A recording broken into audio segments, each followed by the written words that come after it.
Hi, my name is Miranda and welcome to my YouTube channel. Today is a very special day because I finished one of two blankets that I'm making for my besties twin girls, baby Lovie and baby Rosie.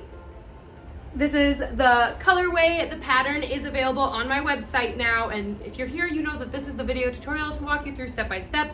But if you want to know how many yards of yarn you're going to need for this project, colors, stitch count, helpful tips, and if you want to support a small business, for the month of November, I will have a code for 10% off linked in the pattern from now until middle of November, end of November. So if you're seeing this, the pattern pays for itself because this yarn it's expensive, but it's worth it because this is one of the softest blankets I've ever, actually, I will double down and say this is the softest blanket I've ever made.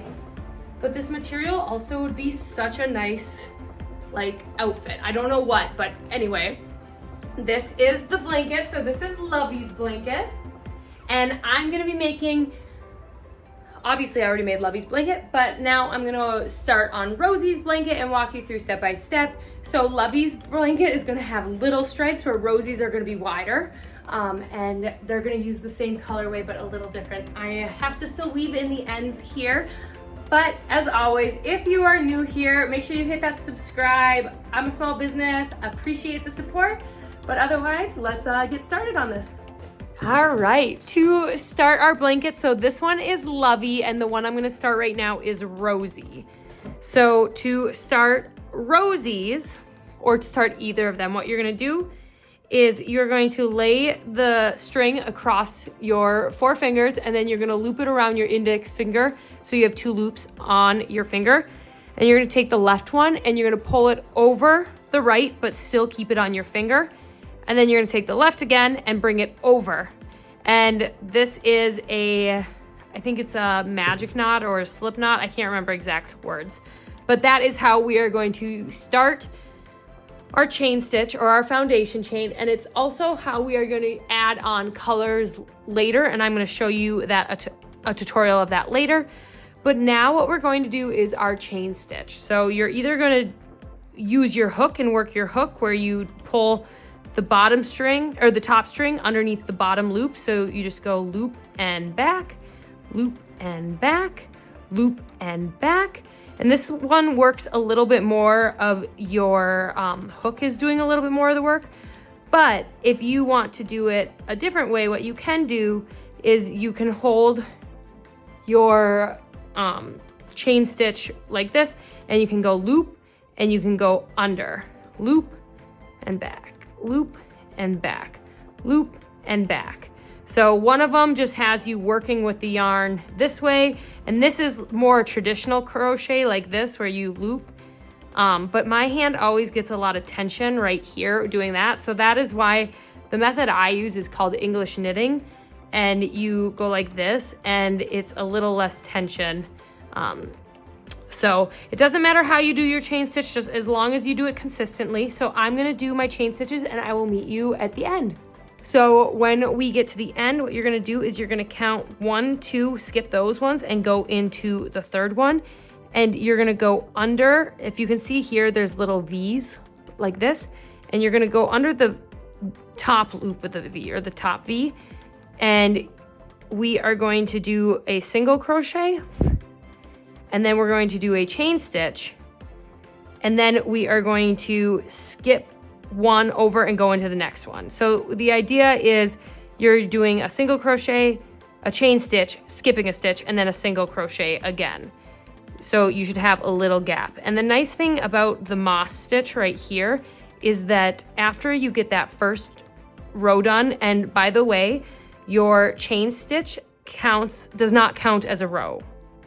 So this is our first row right here, but you're gonna skip that stitch right there and you're gonna do a single crochet. To do a single crochet, you're gonna go under, loop, back. You'll have 2 strands on your hook, and then loop and back. And then you do a chain stitch and then skip one. And the nice thing is, like I said, after this row, there's really no thinking that you have to do because you are just going in between into the gap to do the next one.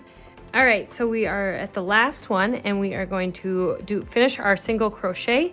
And then what you are going to do is add 2 chain stitches and then I like to pull them nice and snug and then flip your work. Okay, right here, I'm gonna let you know, it does not look as pretty, but it quickly shapes up. So the nice thing about moss stitch is that you are going to now look for so you're gonna do those 2 chain stitches, and then you're just gonna go in the gaps, which is super nice because it's not counting as much. Like, you still do the single crochet and then the chain stitch, but then you just go in the gap between from where it is. So that's why we do that chain stitch, to create a little gap, but then it's not as many stitches as you would think.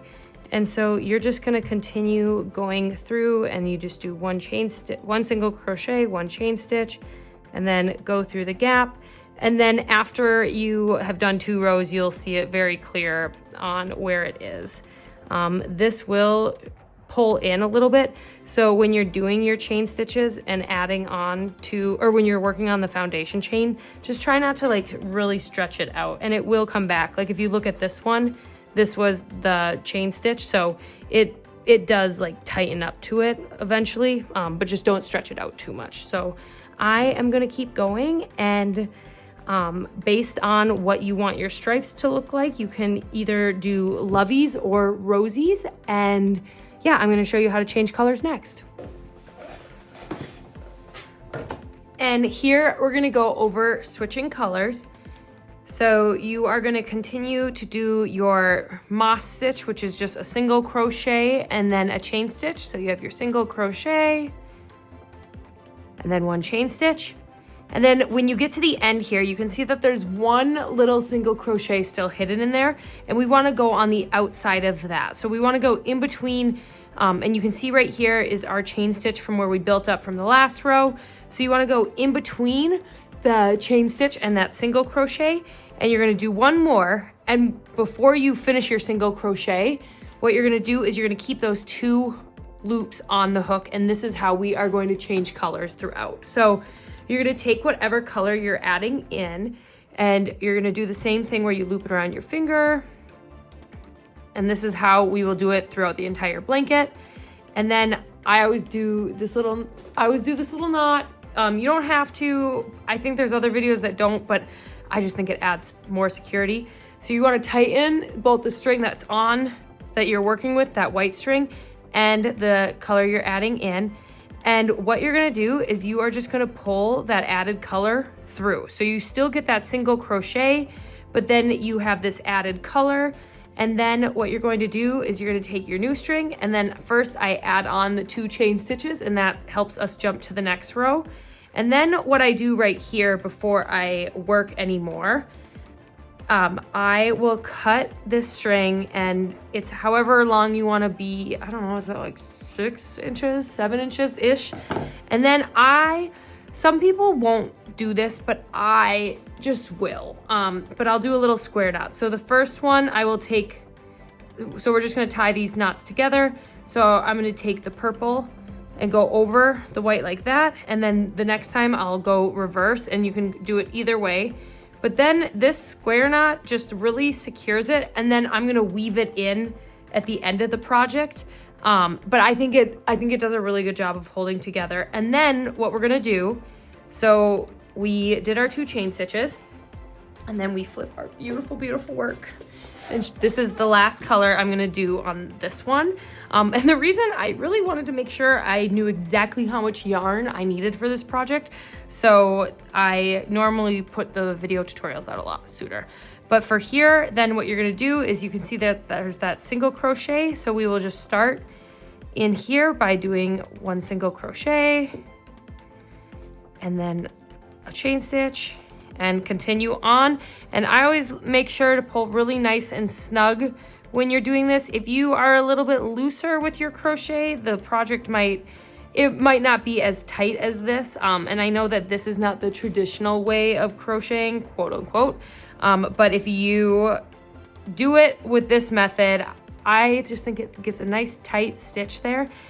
And yeah, so you will finish off, and then when you get to the very end, you will do your last single crochet, and then you will do 1 chain stitch and then pull it through. And I will show you how to weave in ends. I have other videos Mainly my flower videos have a lot of weaving at ends, but I will have a lot to do, but that is to be expected. I'm very excited. I've got 3 more rows of this to do and then she's done.